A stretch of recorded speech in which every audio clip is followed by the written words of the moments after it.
Hello, good morning to all of you. We are welcome you at the live webinar on recent advancement of education and technology. It is conducted on behalf of International Journal of Advanced Study and Research Work in association with the Department of Engineering Science, Dr. D.Y. Patil School of Engineering in Lohegaon, Pune. I just share a brief note about the keynote speaker of today, Dr. Kalpana Gopalan ma'am. She is an IS officer and an additional chief secretary to Youth Empowerment and Sports, Government of Karnataka, India. She is an active member of many organizations as well the reviewer panel member at many professional institutes like IIM and many international universities also. She's an active board member of IJASRW since 2019. Our second keynote speaker is Dr. Kanika Verma. She's professor, ESL Department, Faculty of Humanities and Social Science, Stephen College, Canada. She is very creative and personal as well as professional life. She's an active board member of IJSRW since 2019. I think I'm done. I just my speakers are already ready. I just hand over to Dr. Kalpana Gopalan, ma'am. Hello, all of you. Hi. Hope you're having a nice May Day. Thank you, Priyanka, for that nice introduction. I'm just moving on to share the content. Please let me know if you're able to see it on your screens. Okay. Is that visible to everyone? Not yet.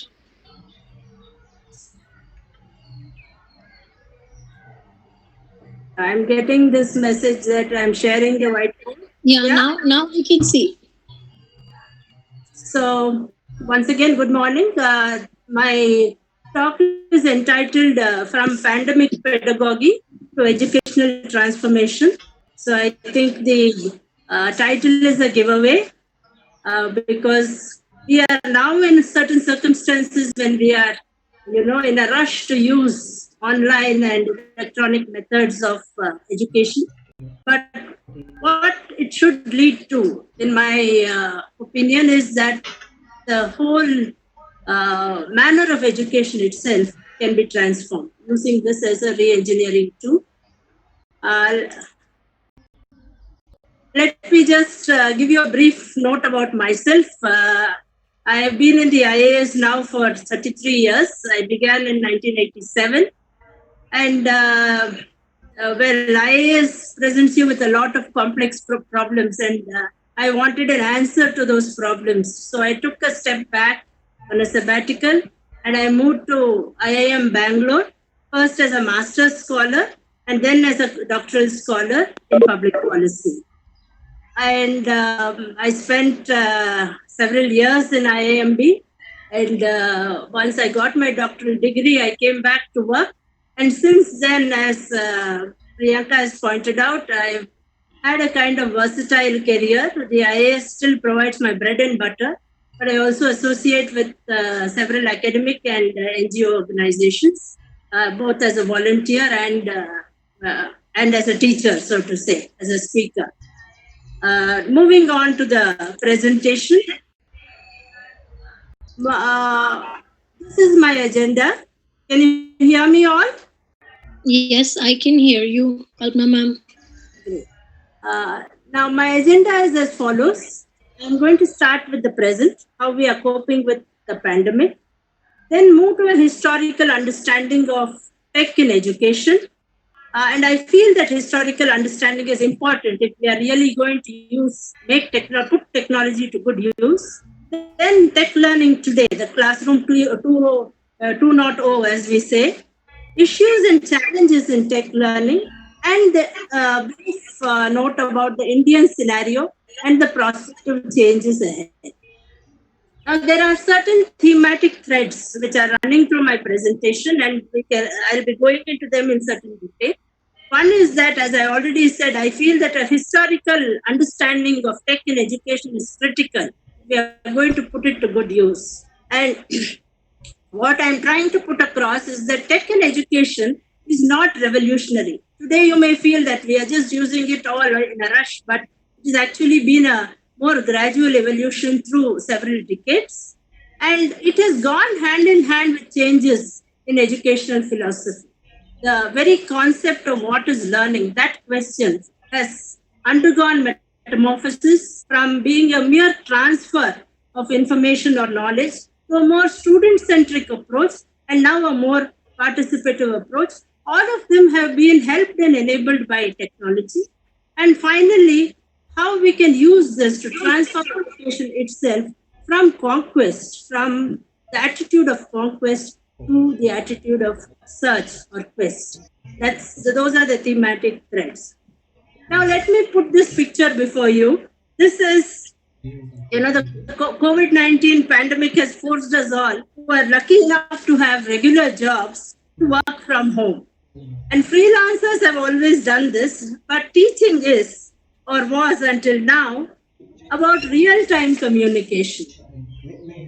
And if you see this picture before you, this is a painting of a 14th century classroom by Laurentius e Voltina, which depicts a university lecture in medieval Italy.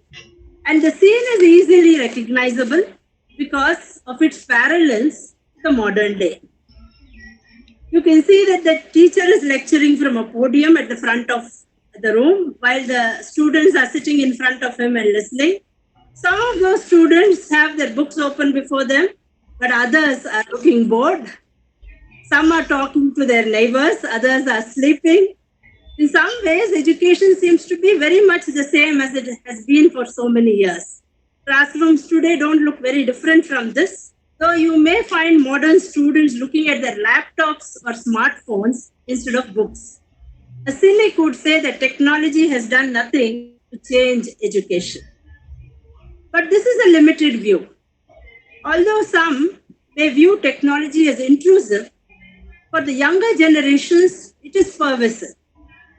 Children and young adults make up 1/3 of all internet users. They were born and grew up with technology, so they are more hyperconnected and digitally savvy than those of our generation, their parents. The combination of evolving educational needs for children and a more uncertain future of work means that updating what children learn and how they learn it has become a crucial issue for schools and colleges. It is this imperative that paves the way for technology's role in education. Technology has transformed almost every aspect of our lives, and now it seems that education systems around the world are due for an update. As it sweeps through classrooms, educators and developers are creating more and more products designed to enhance education. There is a growing ed tech industry with corporate titans and small startups alike vying for a slice of the market for hardware and software. So it may be fair to say that technology has impacted almost every aspect of life today, and education is no exception. What is educational technology? What is the history of educational technology? It is not new. In 1913, Thomas Alva Edison said, books will soon be obsolete in schools. Our school system would be completely changed in the next 10 years. But that has not happened. Films, for instance, never reached the level of influence that Edison predicted. Teachers used films only sparingly. The reasons are many. Teachers lack in skill in using equipment and film, the cost of films and the upkeep of films, inaccessibility of the equipment when needed. All these were barriers to the use of films in education.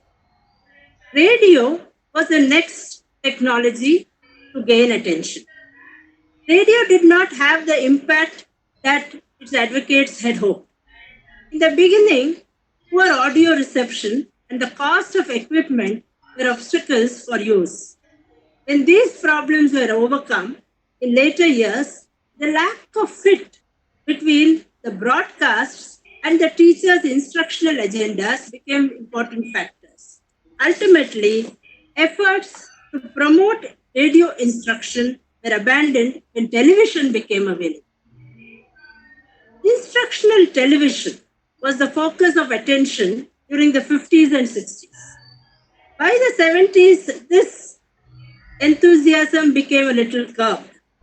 It appeared to prosper only where there was a substantial public, corporate, or commercial support. Schools found it difficult to meet the substantial costs of program development and the purchase and maintenance of equipment. Moreover, despite repeated efforts, it proved nearly impossible to broadcast into instruction as and when individual teachers needed it. The next technology, and that is where we are today, which captured the interest of educators, was the computer.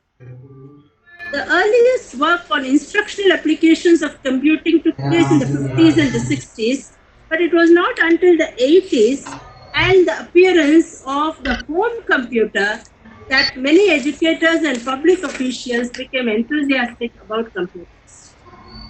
Yet, the function of computers in schools differs from that of other educational technologies. In the case of films, radio, instructional television, overhead projectors, and other instructional media, educational technology is used to support and enhance the teacher's role as an instructor. Teacher support has also been one of the justifications for the introduction of computers in schools, but it has not been the only nor the most important justification. Computers are also promoted as an important part of the school curriculum itself. Learning about computers and acquiring computer skills is accepted today by educators and the lay public as a necessary curricular requirement because they give students tools that are needed to function effectively in modern society. How did this happen? Now let us look at technology along with the changing philosophies of education. But the history of educational technology is marked by increasing complexity and sophistication of devices, exaggerated claims of its effectiveness by advocates, and sporadic implementation by teachers. Although technology proponents have claimed, just like Edison did in the past, that technology will replace the stand-up teacher, this has actually not occurred. At the same time, with the influx of the new learning models available, teachers are tapping into the digital revolution and adopting new technologies to help students reach their full potential. This is because what technology actually does is to open up a world of exciting possibilities. Therefore, the use of technology in education is growing alongside the move from a teacher centric to a student centric approach.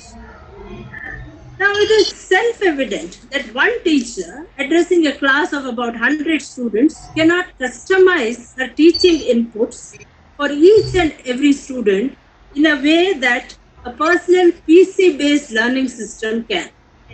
This has led educators to believe that classrooms of the future will be centered around self paced and personalized learning. Such a student centric approach would allow children to choose their own pace and learning objectives based on their own individual interests, and all of which can be guided by artificial intelligence, chatbots, video based learning, or AR VR.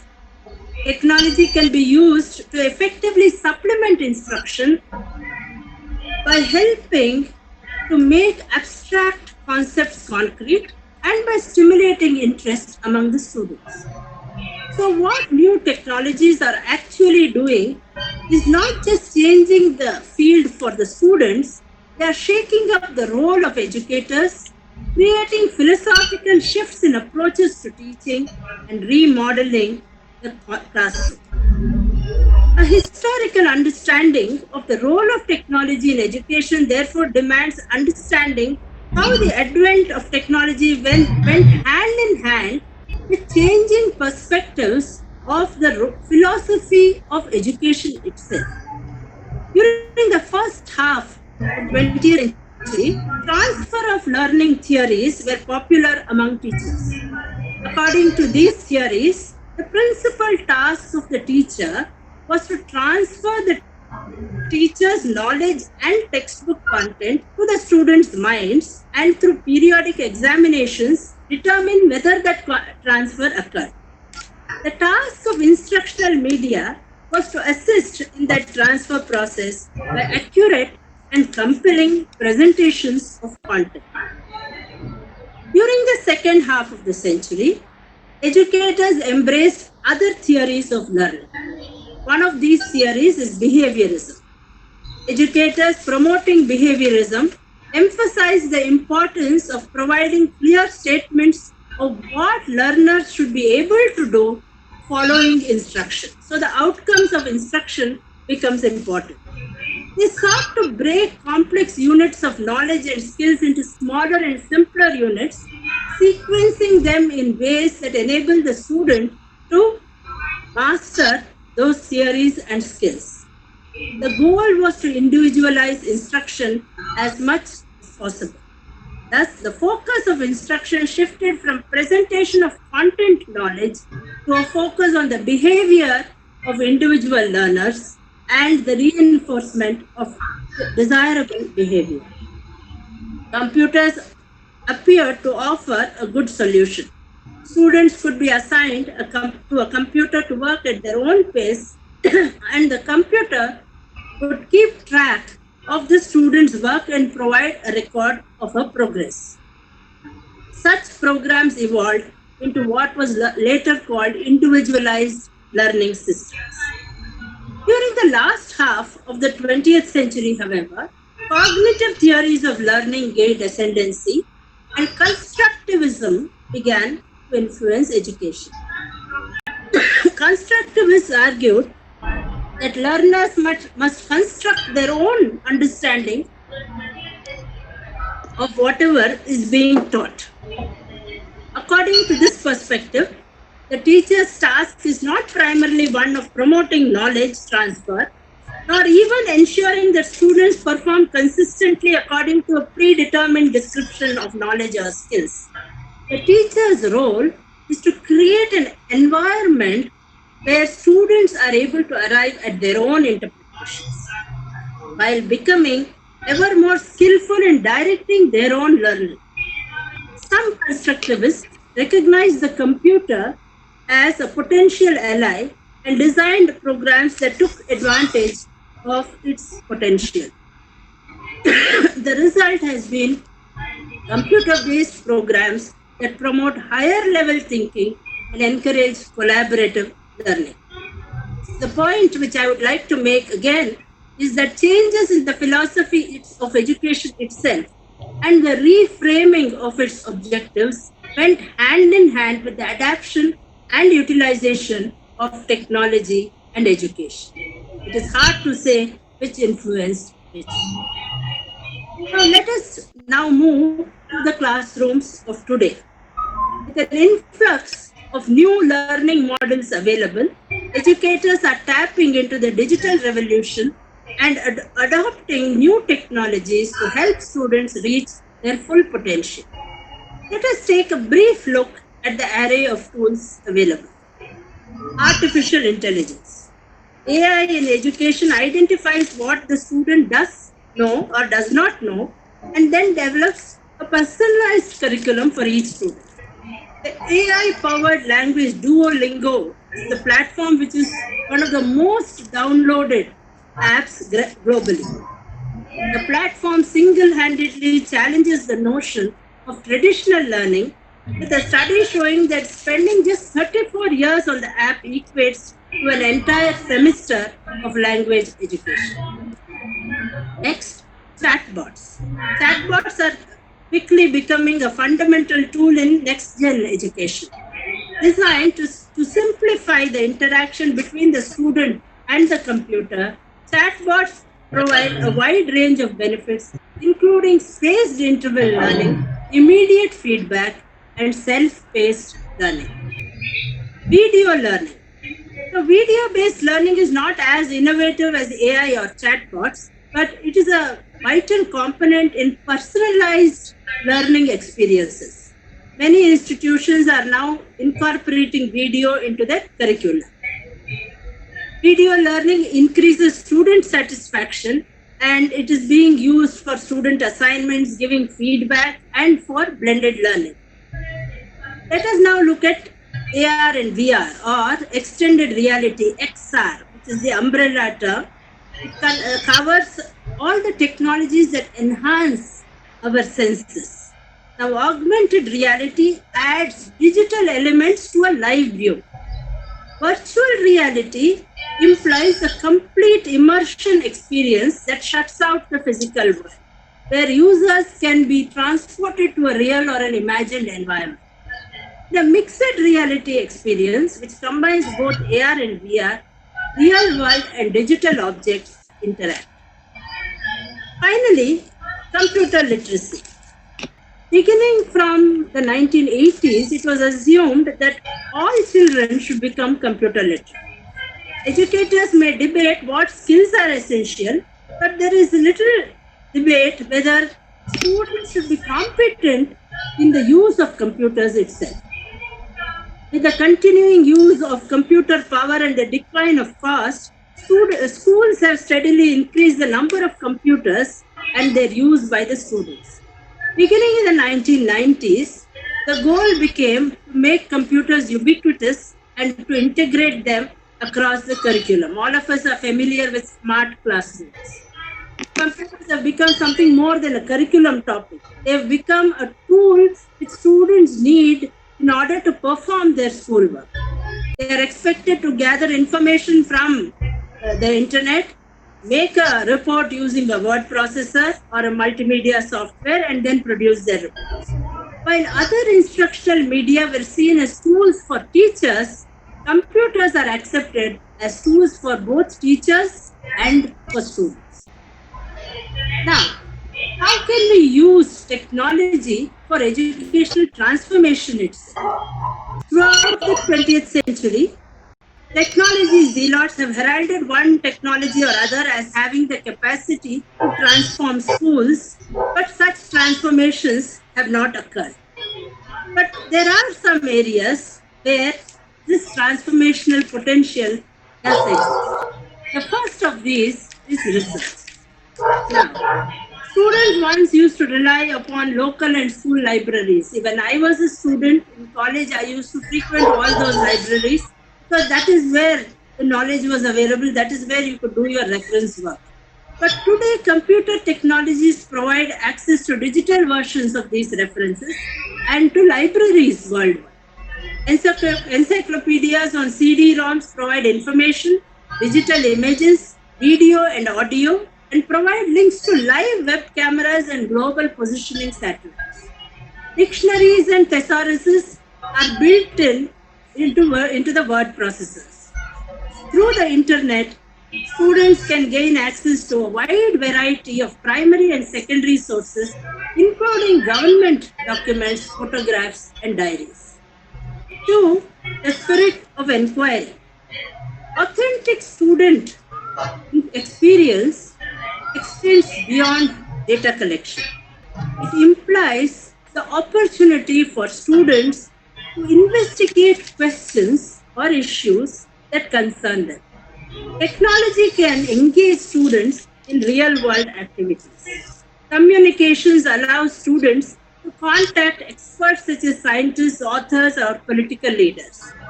Students who want to learn about a current event, like an experiment on an international space station or a scientific endeavor in the Antarctic, they can access a meeting of environmentalists, or use the internet to investigate the topic, participate in a virtual field trip, or watch the event as it unfolds through a web camera, thus assisting them in investigating their own questions and concerns. Then, constructing new knowledge. After all, that is the business we are in, creating new knowledge. Learners are enabled to move from being knowledge consumers to being knowledge producers. Students can present their original data or newly interpreted data by integrating digital video, audio, and text into word processed documents, multimedia presentations, videos, or web based documents. Technology tools provide a way to express student generated knowledge in a more interesting manner. Access to learning resources. Some schools lack the resources to provide all the courses that students may require. Advanced placement or foreign languages can be expensive for a school system. Interactive television and internet video conferencing provide students the opportunity to participate in a class that is located in a different place. Students who are homeschooled can take advantage of coursework offered over the internet. Through an online program, students can obtain their diplomas or certificates without even attending a particular school. Addressing special needs. One has to only recall Stephen Hawking's extraordinary genius, which technology has allowed the world to experience for so many years. Instructional technologies provide special needs learners access to traditional classroom instruction. Braille writers and screen readers allow students with sight limitations to use a computer for work and communication. Various switches allow students with limited mobility to use a computer to speak for them. What all this has done is to democratize education. The most profound impact of technology, in fact, is in this democratization.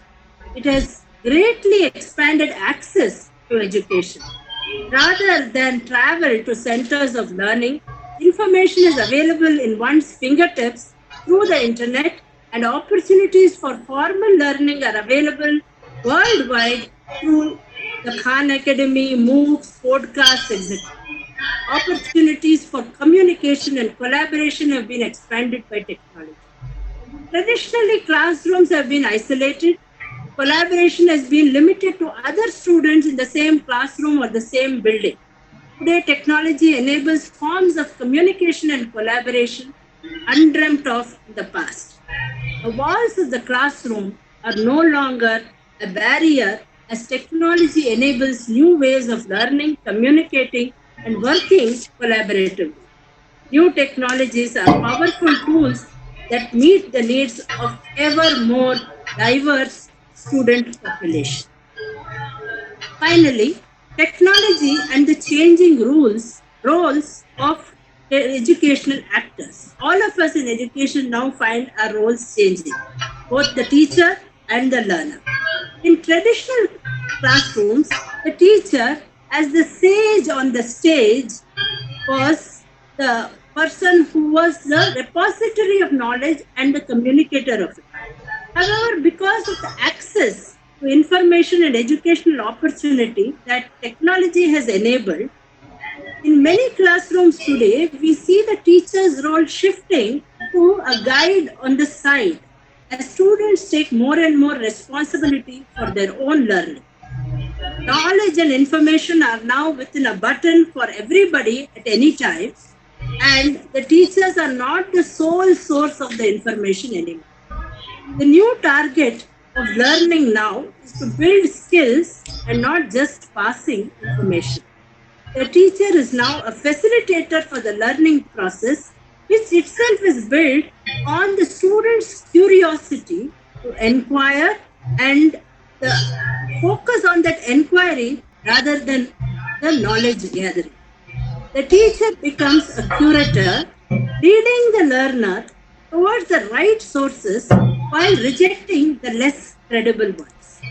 Schools and universities are beginning to redesign their learning spaces to enable this new model of education, to foster more interaction and small group work, and use technology as an enabler.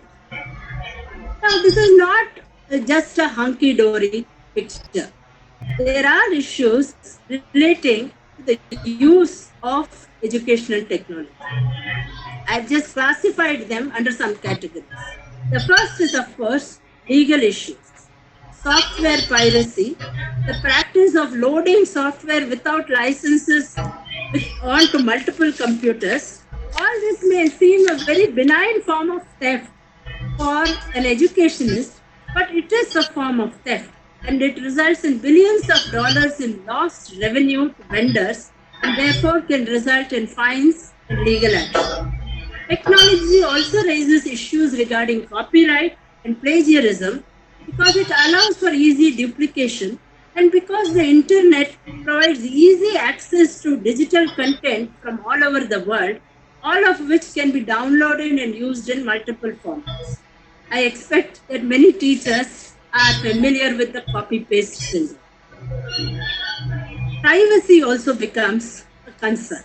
All electronic communication passes through multiple computer sites before it arrives at a destination. During that process, information can be saved or read or accessed and read by anybody who has the knowledge to do so. Next comes the ethical issues. It relates to whether schools are providing students with equal access to technology. Gender equity issues can arise when girls are treated differently than boys in the use and the encouragement to use technology. This may not be a problem in urban smart classrooms, but it will increasingly become a problem as we move into the rural areas and take technology into the remotest corners of our country. There is a digital divide which always exists between the information rich and the information poor. And digital inequities can exist along racial, economic, academic achievement, or geographical parameters. A student in a rural school who lacks fast internet connections does not have the same access to information as a student in a major city. The digital divide also extends beyond this classroom. More economically advantaged children usually have more access to information resources through internet connections or home computers. Then, media literacy. Media literacy is the ability to access, evaluate, and produce information. Teachers themselves not only need to be media literate, but they must also ensure that their students are able to access information, are capable of determining the relative merits of the information, and represent that information in new ways. For decades, child advocates have expressed concern whether children can distinguish between the illusion presented to them and the real world. Media literacy has become an even greater teaching responsibility for educators as the internet provides vast quantities of information, much of which can be either inaccurate or biased. Then the ever eternal problem of adequate funding. For technology to achieve its potential, funds are needed to provide adequate training for teachers, to invest in the equipment, and to keep it repaired and up to date. Finally, this is a battle that we all face, the tradition versus the tech battle. This is what a teacher, this is available in the public domain, a teacher who during COVID-19 had to suddenly make the shift. This is what she said, and I quote, "But in this virtual, non-existent classroom, there was nobody but me. And I was talking to my inanimate, unresponsive, expressionless iPad. I went through the lecture, occasionally repeating, occasionally pausing, and completely clueless about whether I had managed to make the connection." I close the quotes here. These are the words of a teacher who recorded her lecture during COVID-19. A significant body of research shows that many teachers have been slow to transform the ways that they teach. Core barriers to technology integration in instruction are inadequate teacher training, lack of vision of technology's potential, lack of time to experiment, and inadequate technical support. Teachers have to teach in ways different from the way they themselves learn. Students are more computer savvy than the teacher, which may put her in a weak position. The real world classroom has features that no digital medium can replicate. Science and medicine, for instance, are incomplete without live experiments. Humanities and social sciences may fare marginally better in delivering content online, but face to face discussion and blackboards become indispensable with advanced learning. Learning is never a solitary activity. Interactions outside the classroom are as important as those within it. Students exchanging notes, studying together, teachers discussing ideas over coffee, chatting about the latest research, arguing, bonding. All these are essential for our brains to remain active, alert, and inquisitive. That is why coffee houses or canteens are integral to the vitality of college life. This is one aspect online platforms accessed from the confines of the home are unable to recreate in equal measure. Policymakers have also wrestled with the reality that new technologies present new challenges. Although new models of learning are disrupting the status quo of traditional learning, could the increasing amount of time that children spend before screens be detrimental? Academics and parents alike have expressed concern about digital distractions and how unequal access might widen achievement gaps. Finally, let me now move to the Indian picture. Imagine a far flung rural village in India without electricity or infrastructure or a government school, at home to children studying on a smartphone provided by the government or the NGO under the guidance of astute mentors. This is the true power and potential of online learning platforms, transmitting knowledge to the farthest and marginalized corners of our country. The e-learning industry in India has been mushrooming at a growth of about 25% per year. India has several advantages: low cost, increasing smartphone user base, access to premium education, and greater employability on concluding an online degree. Until recently, social demographic factors have not allowed for more than an elite flirtation with online teaching and pedagogy, mostly within private university settings or self financed professional training modules. However, state financing in education has opened up digital technology. Let me briefly go through some of the initiatives taken by the Government of India in MHRD, Department of Technical Education and NCRT, as well as state governments and private players.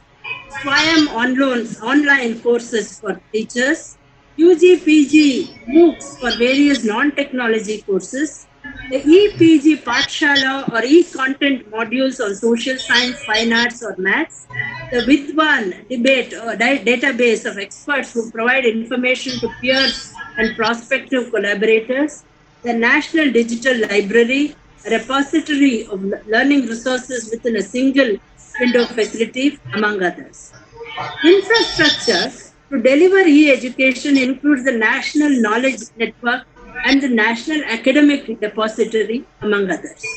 We have institutionalized standardized tests administered via technology rather by paper and pencil.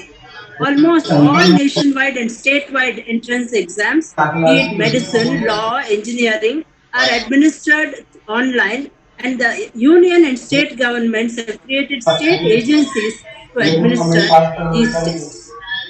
We are also now moving into mobile based learning, MOOCs, and interactive classrooms.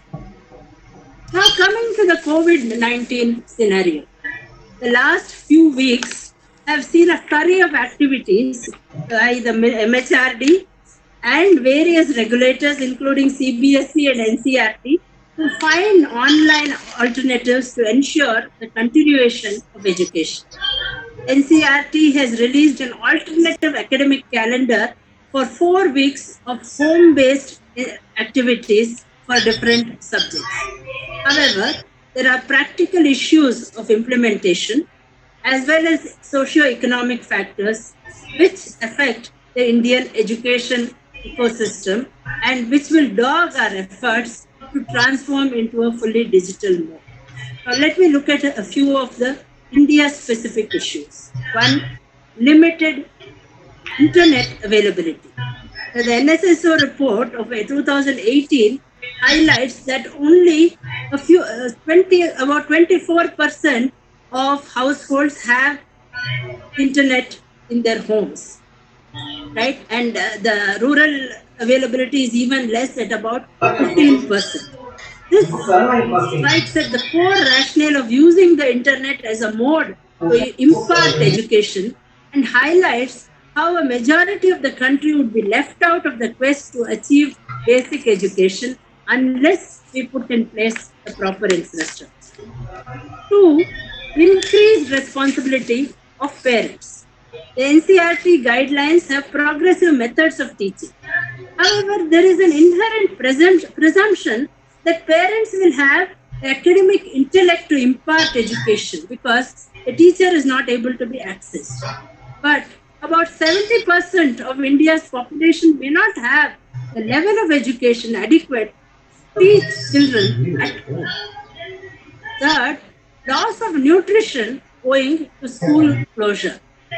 So this is an even more basic issue. As at the end of the financial year last year, close to about 12 crore students across the country were being provided with food under the midday meal schemes. The closure of schools has serious implication on the daily nutrition of students as the midday meal schemes are temporarily shut. Finally, the H in the WFH, whether the home is suitable as a space for learning. Now, some have spacious, quiet, and happy homes. Even if everybody had uninterrupted electricity and high speed internet, there would be teachers or students for whom the home would not be a conducive setting, especially where homes tend to be small and silence and personal privacy are luxuries. Finally, how do we use technology to create first class humans? What is the way forward? What are we moving towards? When the crisis mercifully winds its way to an end, will we move back to status quo ante or will we use the opportunity to re engineer our systems? This is a choice that every educator will have to make. My own sense is that we will gradually move towards a more hybrid educational system where the traditional and the tech are blended. When campus is open, about 70% of learning may still go back, but 30% will continue in the digital mode. A re-engineered hybrid system will broadly comprise of four components.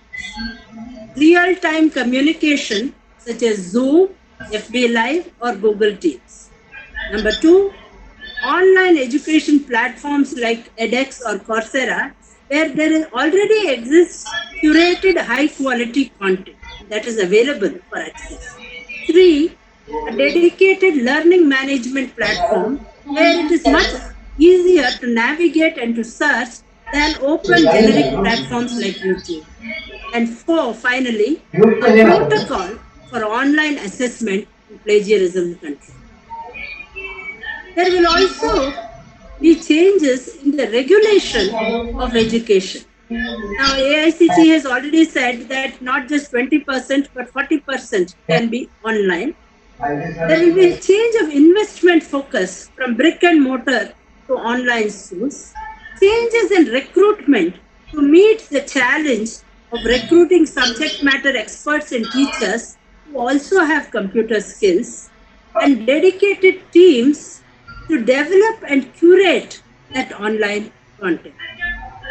Faculty selection will gradually get linked technology friendliness and keenness for technology adoption. Similarly, accreditation criteria may be reconsidered, and the use of technology in teaching or recruitment will lead to a new era wherein the best of faculty will be available from across the globe to students.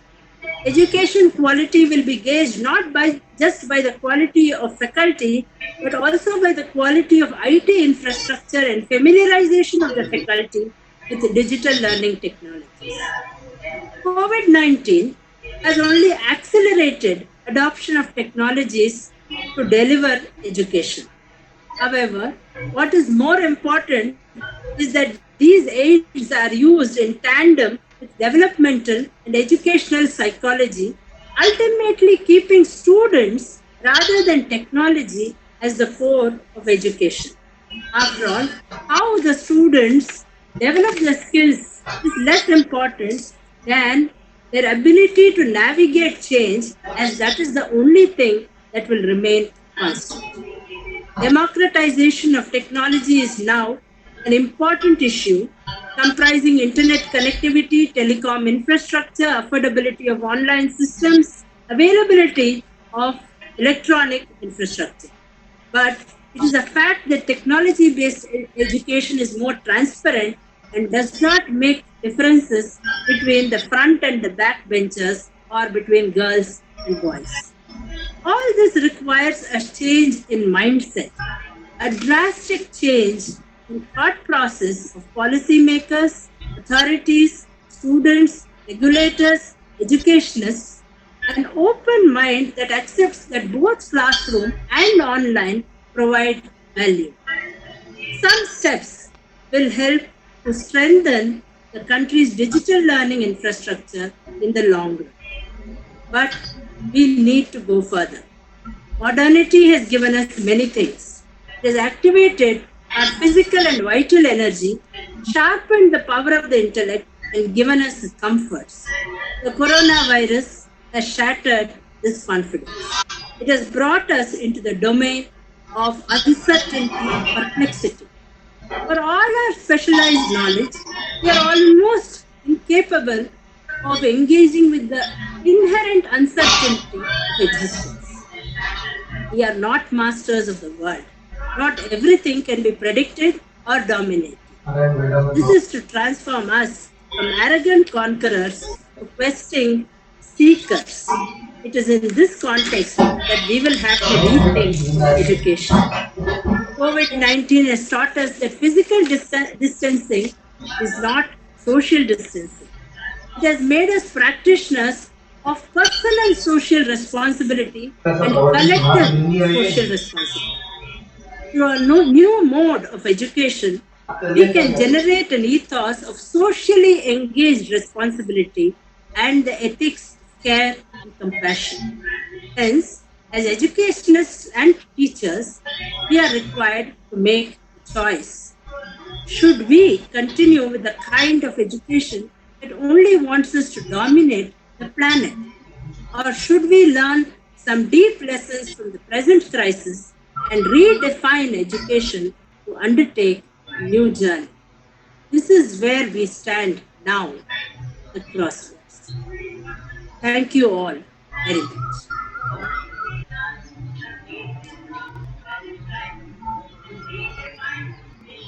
Thank you, Kalpana ma'am.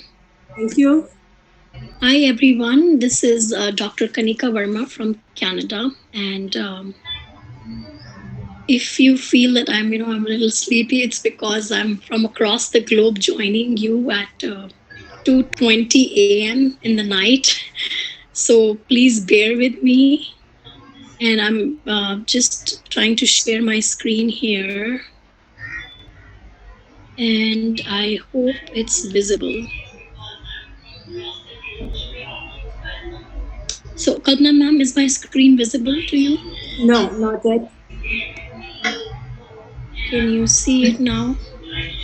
Yes, it's visible now. Okay, perfect. So, Thank you so much, Kalpana ma'am, for laying a nice foundation to this presentation and giving us a theoretical briefing about how technology, it's like so vicious. It's a vicious circle. We cannot do without technology in today's times, especially in education.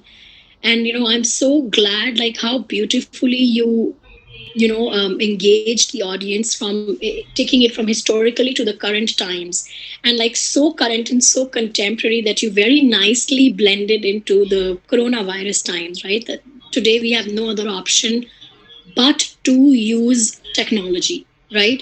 So earlier, before the corona times, we had this option, right, that we could blend technology with the classroom instruction, so that the teacher could be present live in the classroom and use technology, such as as simple as using a PowerPoint in the classroom is using technology in the classroom.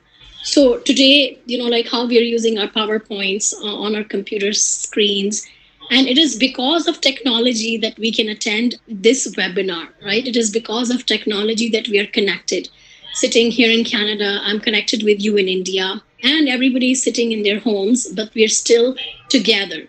So it is all because of technology. So we cannot undermine the role of technology in our lives today, in connecting education and in connecting, the both sides of the table, from teacher to the students and students to teachers. So what I will do is I will take the theoretical foundations of what Kalpana ma'am shared with us into the practical applications, like how I have used different scenarios in my teaching. So all my teaching experience is in North America. It is in a North American context. So I have taught, since 2012 in the US and in Canada, and I have taught geography, statistics, and English as a second language. So in ESL, what happens here in Canada when a lot of students they come to learn English, because English is not their first language, it is their second language. So I have in my class speakers of languages such as Chinese, Mandarin, or several European languages such as Spanish, Portuguese, German, French, Eastern European languages, Russian, and so many other languages that my students come in. So what happens is these students they struggle a lot, not just in speaking in English but also writing and expressing themselves in English, also trying to read in English and understand it better so as to make sense of it. So I am going to now share several examples from my teaching experience into how whatever we have discussed so far, how we can apply this into the classroom context. So the topics and the themes that I would be sharing today is their collaborative learning, learning outside the classroom environment, social media in learning, and interactivity in classroom. So instead of going into the theoretical base, like the theoretical foundations of these themes and topics, what I will do is I will just purely share my experience, okay? Because very nicely, Kalpana ma'am has already shared a lot of information, background information about such topics. So let's start with collaborative learning and how I have used collaborative learning in my classrooms with the help of technology. So how I utilized technology as as a platform of collaborative learning. So in my geography classes, when I was teaching world geography, which means we teach the students about different regions of the world, for example, South Asia, West Asia, Eastern Europe, North America, South America, and so on, we did project based learning, which is called PBL. So in that word geography course, it was a medium sized classroom with about 59 students. It was an introductory course in college, when students they enter college after the 12th grade, and they're there to get their undergraduate degrees, their first degrees. So it's a very introductory lower level, lower division course. And so what happens is they are there. So in a word geography classroom, there are students from all majors. For example, there can be engineering majors, social science majors, arts majors, dance majors, there can be chemistry majors, there can be mathematics majors, there can be, medical students, but they, so word geography is like a mandatory general knowledge class for them. So we have students of from all backgrounds, and so the project that we used in the classroom is project based learning. So how was it a collaborative learning? So my colleague and I, this class was in the US, in a very large university in Texas. So my colleague and I, what we did, we tied up, we collaborated with a school, with a local school in Africa, in Senegal. And then, for example, we know that, in a country, in developing regions of the world, for example, even in India today, and similarly in many African countries, what happens is that we do not have access to toilets. There is no proper sanitation. And as Kalpana ma'am also mentioned that, we're talking about technology today, very hi-fi, but taking all this to a school in a rural area, right? It can be so unimaginable for a large section of population still in the developing regions of the world, even today. So there are still 2.5 billion people without, access to any adequate sanitation, even in their educational institutions, even in big organizations, mostly in rural areas. So what we did as, uh, as this collaborative learning classroom, we picked a school in Africa. It was in Senegal, which is in the western part of Africa. And Senegal is a country, with rich culture and history, but it also has a very low literacy rate of only 29% for girls and 39% overall. So the high school that we selected, it was Lycée Malik Sai High School, and it had about 4,000 students in the city of Thies in Senegal. The school was serving both urban and rural students, and the bathrooms, they serve a large number of students, but they did not have regular functioning water. Most of the toilets were not working, and even the toilets that were there, they were not properly constructed. They were not pakka toilets. They were not properly structured, and they were very, very few in number. So if we look at the number of toilets, the ratio of toilets to the number of students and faculty, it was not adequate. It was not adequate enough. So the toilets were simple squat toilets. And the school, it needed sustainable bathrooms that can meet the needs of the campus. So what we did as collaborative learning, and how, Kalpana ma'am, this is really interesting how we used technology in this project. So my colleague and I, we used to have, our students Skype, the students of this high school in Senegal. So imagine, students sitting in a developing country in Africa. They are doing live, like what we are doing today, right? They're doing live video calls with students who are sitting in a developed country in the United States of America. So now the task, so we divided our class into little small groups, and we gave them group projects. So the students, they had to talk to the faculty of the high school in Senegal. They had to talk to the students of the high school in Senegal. They had to talk to the administrative members of the school.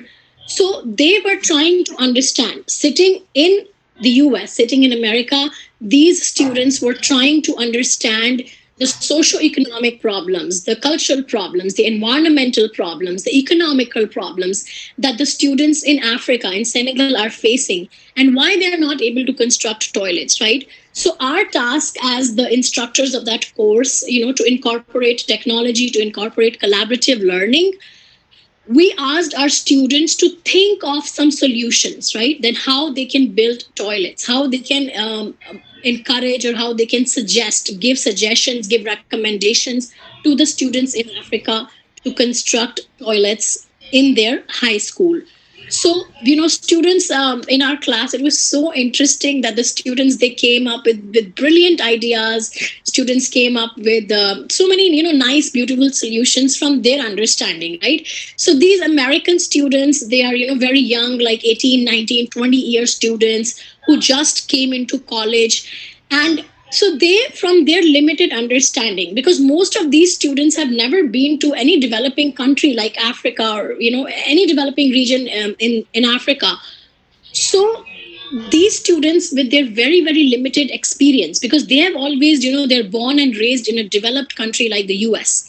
So from their very limited experience, and by searching online, by searching resources online, and obviously by talking live to these high school students in Africa, they came up with several solutions. Now I'm trying to just show you two very nice solutions that the students who got the highest marks in our class.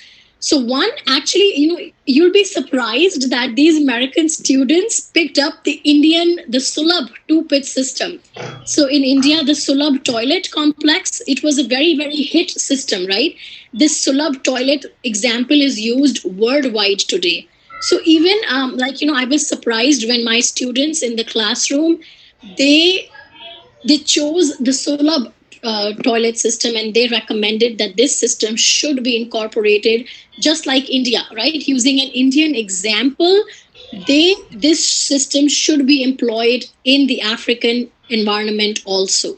So this is one example that my students came up with, and the other one was the septic system solution. This was also the students thought that this is a very sustainable option, this is an affordable option, it requires no electricity, and it recycles water on its own. So they gave very nice presentations, they prepared very nice reports. So this was a very nice example that I thought I should share, that with the help, how Kalpana ma'am said, right, with the help of technology, we can combine, right? We can join and we can bring together people from developed and developing regions of the world to come up with solutions that can be helpful for people all over the world, all over the globe. So this was one example of collaborative learning, and students, they learned so much from this project that they gave very very positive feedback. For example, 67% of students surveyed stated that the project helped them understand the importance of geographic themes that we study in class, right? And these are some of the students' comments that I'm sharing with you. For example, one student said, I learned a lot from this project. I really enjoyed the hands on approach to the themes and concepts in this class. So you see, like, even the students are not visiting the site in Africa. They are using technology to see the school environment virtually, to see how the school looks, how the school environment looks, what resources they have.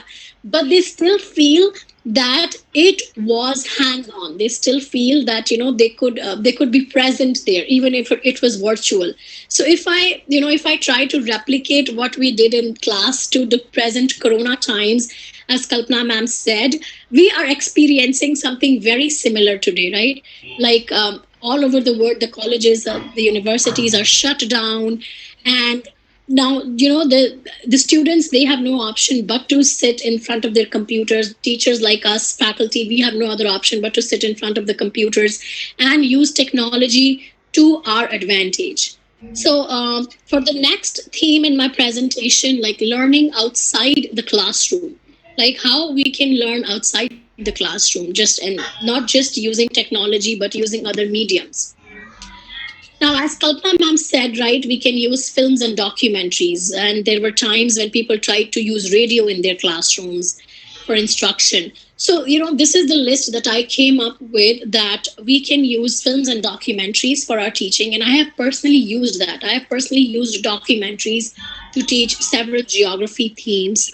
We can do classroom games, right? We can, especially in language instruction, when I teach English, we use a lot of language games, and students really enjoy learning language through games. Field trips, which is not very uncommon, very very common practice. Field trips, especially in subjects like geography, where students need to see the field. Now, personal accounts like diary writing or blogging, these days, again, with the help of social media, a lot of students, they like blogging, right? And especially in a language classroom, like when they need to practice their English, we can instruct them to write blogs, so they enjoy, they can share it with the word out there. And it's really informative that they utilize social media, because students these days, they love to be on social media, right? They love showcasing their talents, their work, their art, and they love sharing it with everybody out there. So we can use social media, we can use personal accounts and diary, and instruct the students to blog. And then there is another thing is campus diversity courses and workshops. A lot of university campuses and colleges, especially here in US and Canada, they have a lot of workshops which teachers can use in their classrooms to teach. And then inter-ethnic friendships. Again, I'm talking this from a North American context, that because here there is a lot of diversity, and I'm sure, like in so many other different countries of the world where we see a lot of diversity, people can build inter-ethnic, intercultural friendships to learn from each other, and how we can bring that into classroom by class discussions. And the last one is cultural events on campus. So I utilize this a lot in my classrooms, and I will share with you in a few moments how I do this. So, learning outside the classroom, how I utilize university events. So, what happens, on our college and university campuses, there are a lot of events, right, that happen, and students, they love participating in cultural events, because attending these events are usually free. And when students get free food, especially different food from different cultures of the world, they really love it, they enjoy it. And obviously it's a learning opportunity for the concepts that students learn in the classroom. And when they see that live in action in the events, they really enjoy it. For example, in geography, we teach concepts like what is cultural abstraction, or what is cultural assimilation, or what is stereotyping of other cultures. So when they attend these cultural events on campus, on university campuses, they learn these concepts. They learn these concepts in action, in live. So flexibility provided by the wide range of on-campus cultural events allows students to pick and choose ones appropriate to their understanding. Now, for example, here in Canada, students, faculty from minority ethnic groups and international communities, they organize a lot of events. For example, Indian groups, they organize Diwali events, right? They organize holy events on campus. They organize Indian dances. They organize, and then there are so many other cultures, right? Spanish culture, they organize their festivals. Then Arabic people, they organize their festivals. So because we have a lot of diversity here, right? We have people from almost every country of the world here in Canada. So they organize their cultural events. So imagine an Indian person or an Indian student in a college or university in Canada attending an Arabic cultural event, or attending an event from a country like Russia, right? So learning something from their perspective, participating in their festival, uh, interacting and talking to people, like live people from other cultures. It's really amazing, and the students just love this opportunity. So like how I use this in my classrooms.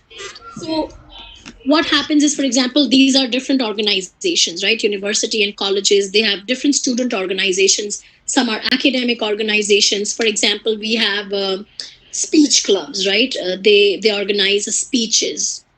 We have sports organizations, we have health organizations, we have professional organizations, we have cultural and ethnic organizations, we have religious organizations, lingual, international organizations. So many different organizations on our campuses. Now these organizations, whenever they organize some events, so their main motive, their main purpose is to improve ethnic relationship among students from different backgrounds, and then student intellectual and social development, student assimilation, so that students who are coming from different backgrounds, they mingle with each other, they develop friendships with each other, increasing openness to diversity, right? So that we not only respect diversity, but we also embrace it. So we embrace diversity by participating in events of other cultures, by actually trying to understand people from other cultures. So, for example, understanding another culture is not just reading about that culture in the book, or not just seeing a movie from a different culture.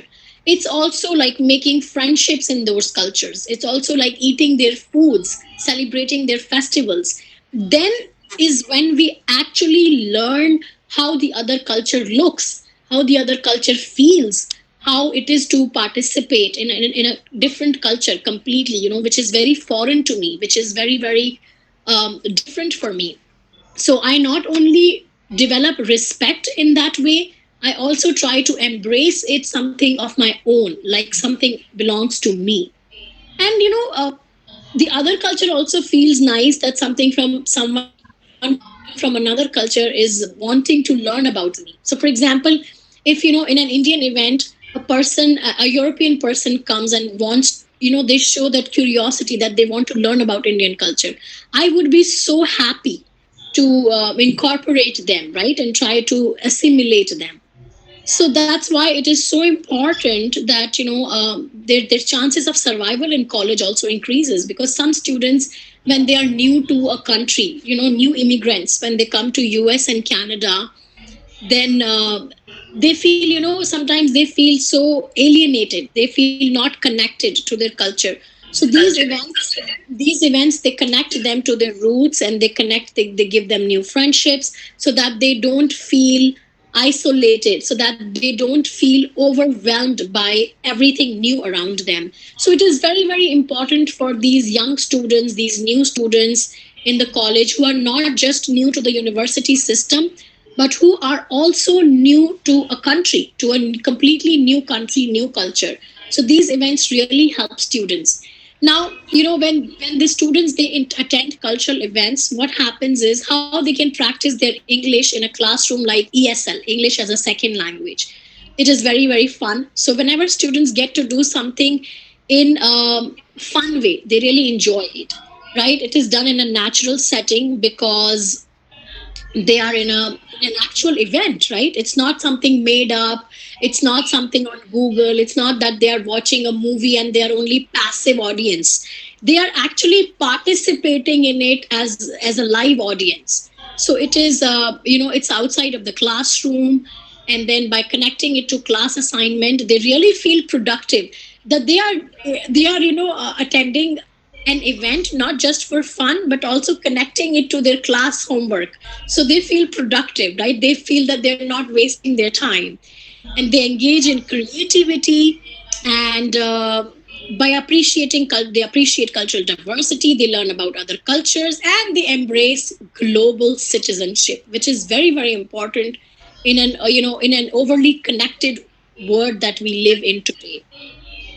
So, how I incorporated this approach in my classroom personally, right? For example, this semester I am teaching a course which is called Reading, Writing, and Vocabulary, but this can also be incorporated in listening, speaking, and grammar classes. So, in my intermediate level reading, writing, and vocabulary course, which was in this semester, in the winter 2020 semester, is at a college where I teach here in Canada. So, I gave them an assignment. I gave them a paragraph writing assignment, and it was an integral part of course evaluation. So the students, they took it very seriously. The students, they knew that they will be marked on this assignment, so they had no excuse to not attend the event and not do this assignment, because it was part of their overall final score.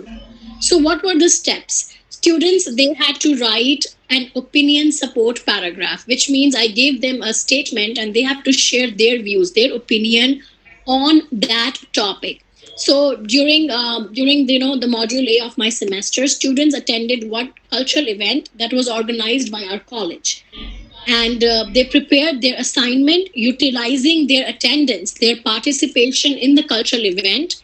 And the event was the Brazilian drumming by Samba Squad.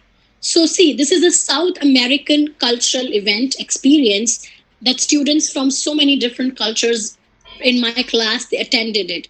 So what is this is how the assignment looked. I'm just sharing like a screenshot of the assignment. So this was the writing assignment number 2. It was called the opinion support paragraph, and it was for a total points of 17.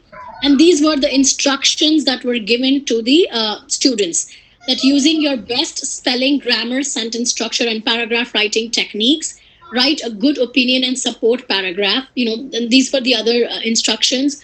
Now, this is very important, that the prompt that they were given, right, the writing prompt on which they had to write their paragraph, was related to attending the cultural event.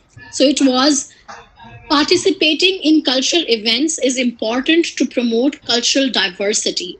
What is your opinion? Include three reasons to support your opinion. So now imagine students attending the event, they're enjoying, they're having fun, they're learning about a new culture. And when they tie it back to the classroom assignment, to what they are learning, they have to write a paragraph about it and they know that they're going to get score, they're going to get marks on it. So this is the flyer of the event that my college organized, and the students had to go. So they were Brazilian professional drummers who came, and they taught us about Brazilian music, how drums are important, so important in Brazilian culture. How what was the history of Brazilian drumming and how they drum it. And students, it was so much fun that students even get to practice drumming. They taught students how to do these drums, and the drums were very very unique and very very cultural. They were very peculiar to Brazilian culture. And they also explained how from how it originally originated in the African region, and then when it went to Brazil, and then it transfused into the European cultures also. So these were the details of the event that the students attended. And so this was like actual real event that they attended.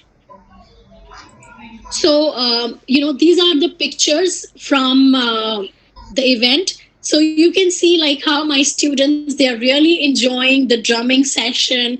They are drumming and these professional drummers are instructing them. So this, how beautifully in a real setting, in a real setting outside the classroom, they are practicing their spoken English, because they are talking to different people. So they are practicing their spoken English, and when based on this experience, when they will write their assignment, they will practice writing English. So this was really very very interesting. And this is an example of a paragraph that I'm showing it to you. It was done by one of my students, and obviously I kept it anonymous for privacy reasons. But this is an example paragraph from one of my students, and how I'm just I pointed out the mistakes. But you can see like how beautifully students have shared their examples. So I'm just going to read it, what the student wrote. I think participating in cultural events is important to promote cultural diversity because of many reasons. First of all, the participants will recognize a new culture. I went to a Brazilian drumming event. I saw the Brazilian squad play Brazilian drums and follow dance moves. I knew it established in the history of South American and African culture. Moreover, people can approach each other and spread peace and cooperation among them. Lastly, participating in cultural events encourages people to exchange knowledge and expert opinion. For instance, people can learn how to cook another culture's food and gain good qualities. In my opinion, participating in cultural events is necessary to raise cultural diversity. So, do you see, like, obviously, there are some mistakes. I have corrected the grammar, but students share their experience. They're practicing English, they are learning about a new culture. So, this was, this is another paragraph, a nice paragraph written by another of my student. I'm not going to read that, but I'm just sharing you as an example. Now, here, this is another theme that using social media in learning. So, what I did, another project that I did with my students is I posted a quote on Facebook or any social media. You can use Instagram, you can use blogging, you can use Twitter, you can use different social media platforms. So I used Facebook, and you know, obviously to relevant to Canadian context, I gave them this quote: immigration should only be allowed for educated and financially stable people. So this, obviously this is a controversial statement, right? And now students, they had to give their opinion. Students had to give their perspective, what they feel about this statement, like whether they are talking for or against this statement. So they had to post their comments on this post. So I created a separate page only for the classroom, so that you don't mix your personal and your private life with the professional. So I created a separate page for account for this project in my class. and the students again really enjoyed it. Now because the students, they get to use social media, so they get to use technology. We brought technology in the classroom. Students, they were using social media, so they were excited, but they had to again tie it back to the concepts that we were learning in class, right? English writing.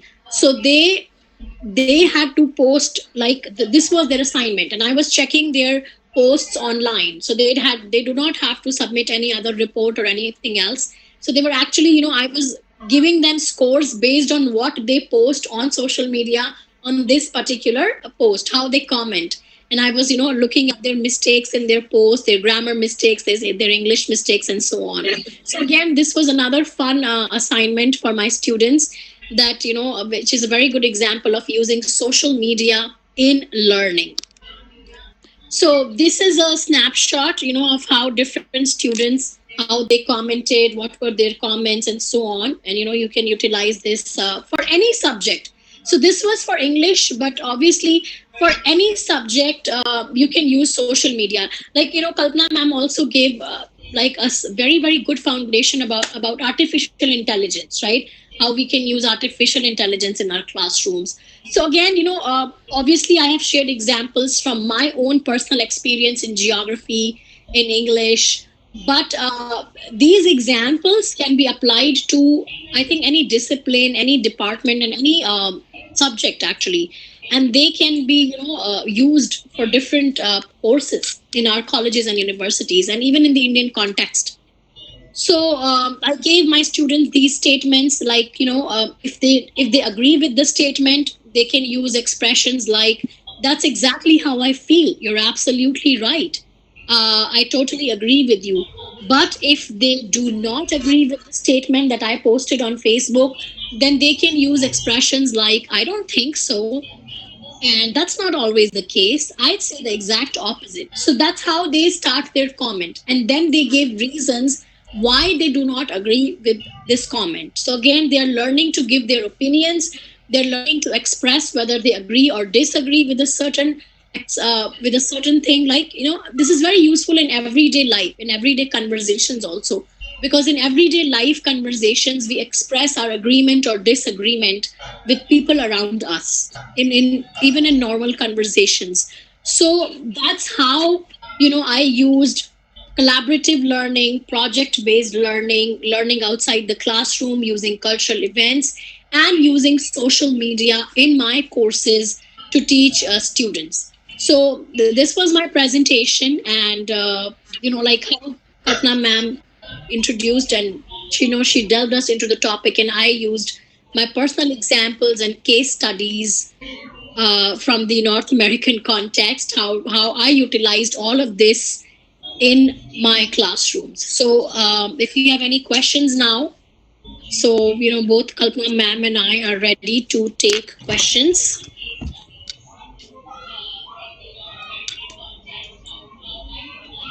Do this.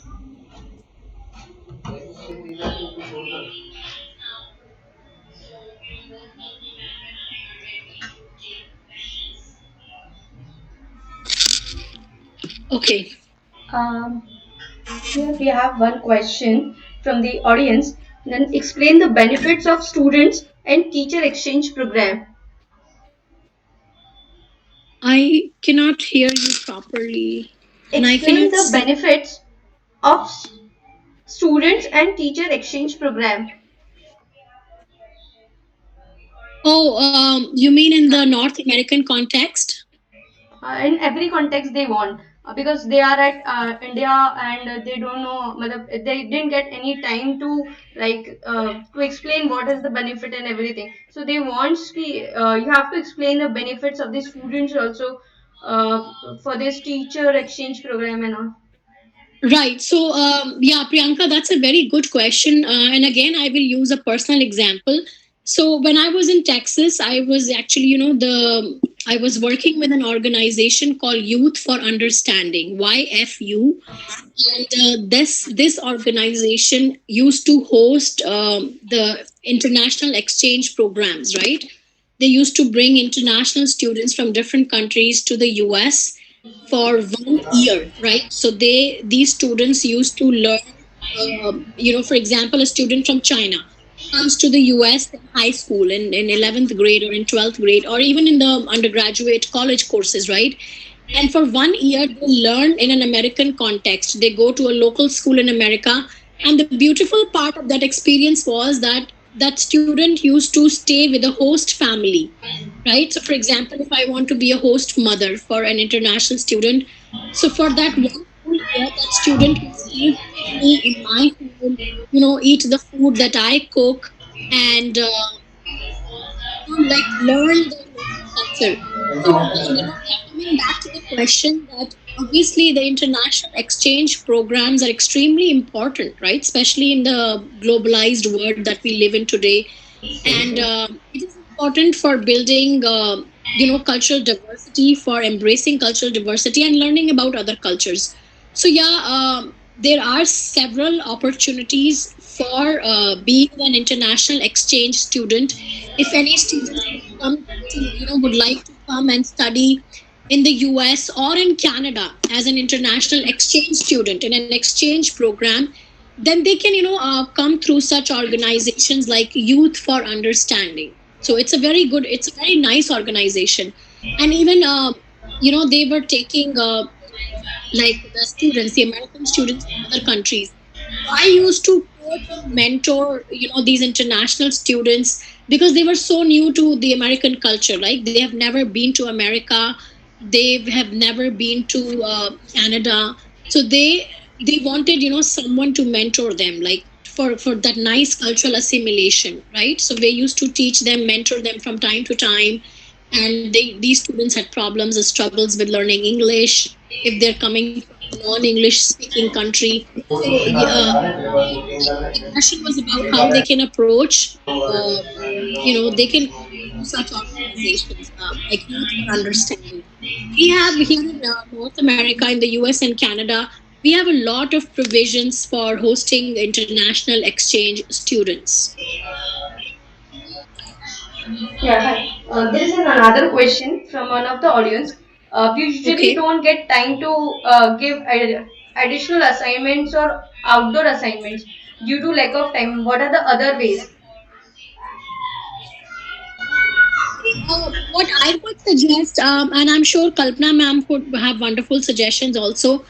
But if we do not have time to give extra assignments, then like we can do what I usually do.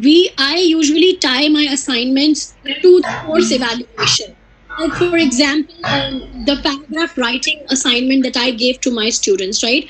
I connected it with the assignment that they have to go outside the classroom, they have to attend the cultural event, and they have to, because they have no choice, right? But it is part of the course evaluation. They will be assessed on it, they will get marks on it. So that's how we can connect something like, doing a social media project or going to a cultural event. We can, if we don't have extra time, if we don't have to give extra assignments, we can connect it to the already existing rubric that we have, the already existing scoring scheme that we have. I'll add to what Sarita has said. One thing is that once we gradually shift into a digital mode of teaching and learning, those tight compartments of classroom time and homework time actually just disappear. So one way to approach this will be to integrate those. You just make it part of your the normal routines of life. And just as the example which Kanika was pointing out, so that becomes that much more easy for the student. And remember, this also opens up because of the access issue. It opens up the time because you are not confined to the classroom to either teach or learn. It opens up the vast modes of digital space where the student you can interact with students individually or collectively at any time, and Yeah. they also can respond to you at any time. So instead of maybe an 8-hour work day, which we are used to, we now have a 24-hour work day, and we have a process to deal with that. Yeah, there is one other question. How to use artificial intelligence in teaching? I think Kalpana ma'am would Kanika, answer that. I thought Kanika would be a better person to answer that. So you I actually, have never used artificial intelligence in my teaching. I have used artificial intelligence in my research when I was doing PhD. So I was assessing the geospatial thinking of undergraduate students, college students in the United States of America, in the US. So I actually used it was a program. You know, it used to predict the numbers. So that is my limited experience with artificial intelligence. describe that, Kanika. Yeah, so with that experience, so I had a questionnaire in which I was testing or assessing the geospatial thinking level of the American students, right? How good are they in thinking geospatially, meaning how they are orient themselves in geospace around them. So with that questionnaire, I use a software. It was a artificial intelligence software, and that software predicted that, if, for example, if I come from Hispanic ethnic background, right, and my educational level is this, my age is this, my educational background is this. So when we used to plug in numbers with different variables, so that platform or that software used to give us a very nice equation. Because I used multiple regression, I used different statistical procedures. So it used to give me a very nice equation of predicting like what my geospatial thinking level will be. So that artificial intelligence to, like today it's everywhere, right? Even artificial intelligence can predict like what am I shopping for, and it will start showing me ads, the targeted ads. So that artificial intelligence software would predict and give me a number, like for example on a score, on a scale of 1 to 10, my geospatial thinking level is 9, for example, or 8 or 7. So when I used to plug in different variables, then that software gave me a number of the geospatial thinking level. So with that, it was very useful with that we can predict the geospatial thinking level of so many different students in an American context. To add to what Kanika has said, uh, on a broad scale, AI helps to customize. So you can customize and individualize the teaching module to suit the individual student. And the best example of that is Duolingo, because I can start with, I think it will be most useful for language teachers like you, that I Right. start off maybe at a different basis from someone else, but Mm-hmm. AI helps to customize the learning module to my special needs. I remember long ago we had a program which is not a tech program, but it was a real program called Nali Kali, where for primary school children, we used to have customized teaching modules. So that each group learns according to her ability. So that is something which AI helps you to do on a much larger scale. Yeah. Yeah. There's one very interesting question from the audience. What is the future? Will the social media only going to play a major role in education? Can you I repeat? Can you repeat that, Yeah. Priyanka? I'm getting multiple sounds. So can Okay. you repeat? Will the social media only going to play major role in education? Whether it is only going to play, no, not in the near term would be my prediction. In the near not term, only. yeah, not just social media or even not just technology. Even in a broader sense, it's not going to take over education, not in our country. It's going to come sooner than we think, however. What would happen, my own sense of what would happen just after the COVID-19 is that we will go back to our, normal modes of education. PIT, I was listening to the Vice Chancellor of Bangalore Institute of Technology. They said, we are not able to reach all the students, therefore we decided that we would not go in for a digital mode. We don't mind losing some time. So that was something which he said. So we would probably go back, but some portion would remain. You would have become more familiar. You would have known the uses and benefits of it, and then I think it's going to come. there would not be a time when we'll take over the whole of education, but I think there would be a kind of blended or hybrid system which will come in the years to come. That is my own sense. Maybe Kanika could also give her own. I think I share your view, Kalpana ma'am. Like, whether it's technology, whether it's social media, it can never completely replace the traditional mode of education. And I think you're absolutely right. When this difficult situation is over, then we will definitely go back into the classrooms. So that the classroom model will, I think we can never go away completely with that, because this is not something new. As you said, it's not revolutionary, it's evolutionary. I loved your statement when you said that it is evolutionary. So we know that Khan Academy is not something new, right? It's been there for years now. There is LinkedIn Learning and there is Coursera. So, and there is not even the universities that have a physical presence, they have online courses now, right? For so many people. But then also, even when it is existing for so many years, till now it has never been able to completely replace it. So I think it will still not, like in the near future, and I think in still so many years to come, the classroom education will never completely go away. So these are tools to complement, to supplement the classroom teaching, not to completely wipe away the classroom teaching. Even when we are, like, see, in online teaching, we need a mentor, we need a guide, we need a teacher, right? So that's why classroom instruction is important. That you struck the nail on the head, that the role of the teacher becomes that of a mentor. Yes.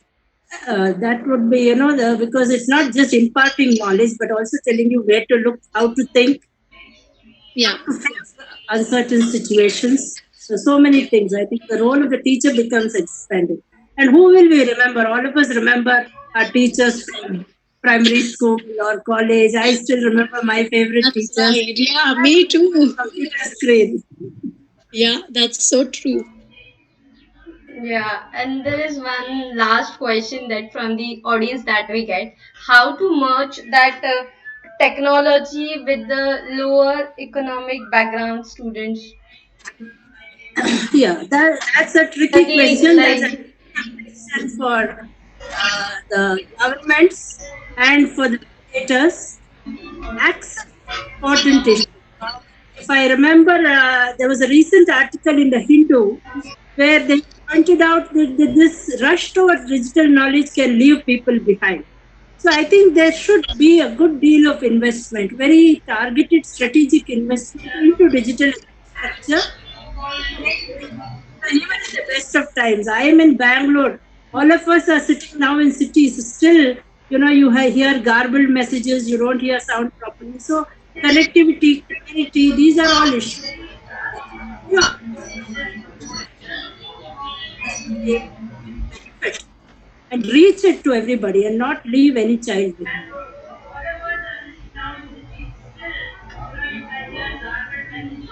yeah, I think we have to end up this session right away. Yeah. Yeah, thank you so much, all of you. Thank you, Kalpana So ma'am. Thank you, Priyanka, Kanika a ma'am. lot of Priyanka, Thank a lot of you, thank you, our Kanika. viewers.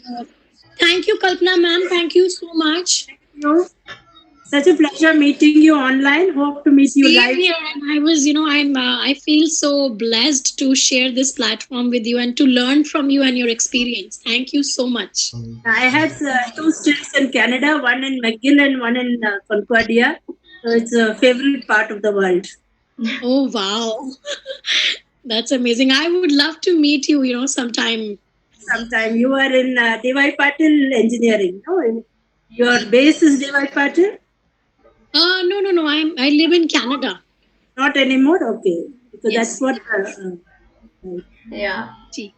So we have Okay. to thank Note for the audience from your end, Thank Note. you, everyone.